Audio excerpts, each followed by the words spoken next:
भीष्म प्रतिज्ञा अड़िग रही, उनके हर कार्य में कारण था। दुर्योधन जैसे कामी के लिए ये जीवंत उदाहरण था। हस्तिनापुर की हिफाजत की खातिर उनका सर्वस्व न्यौछावर था। कुरुक्षेत्र की माटी लाल हुई शकुनी इसका बड़ा कारण था। पासा फेंकने की चाल को शकुनी अच्छे से सीखा था। पांडवों के साथ वही हुआ जो उनकी नियति में लिखा था।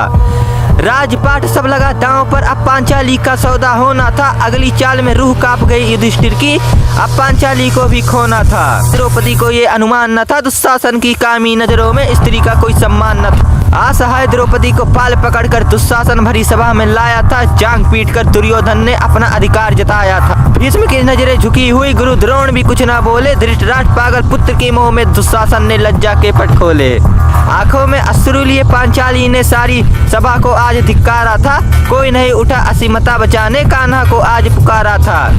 लाज बचाने का बीड़ा त्रिलोकी ने खुद उठाया था। रोती बिलखती द्रौपदी को दर्शन देकर ठाढ़ बधाया था। भीष्म द्रोण थे जो महान योद्धा, लोग उनको साहसी कहते थे। अबला नारी पर हुआ अत्याचार से खुद को कलंकित कर बैठे थे। इस अत्याचार की डोरी का एक सिरा कुरुक्षेत्र में था। इस सारी घटना का वर्णन संजय के नेत्रों में था।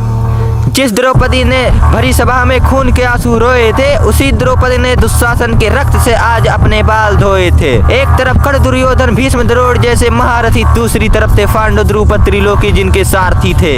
युद्ध शुरू होने का बिगुल बजा, अगले ही पल सबरण में थे। सगे संबंधियों को देखकर अर्जुन करुणा में बदले क्षण में थे। करुणा में देख के अर्जुन को श्री कृष्ण ने गीता का उपदेश दिया था। उनके ज्ञान को मन में भरकर पांडवों ने युद्ध को जीत लिया था। भीष्म पड़े थे बाण सैया पर, युद्ध परिणाम के इंतजार में थे। प्राण त्याग देते पहले ही वह बन हुए सिंहासन के बड़े प्यार में ही थे।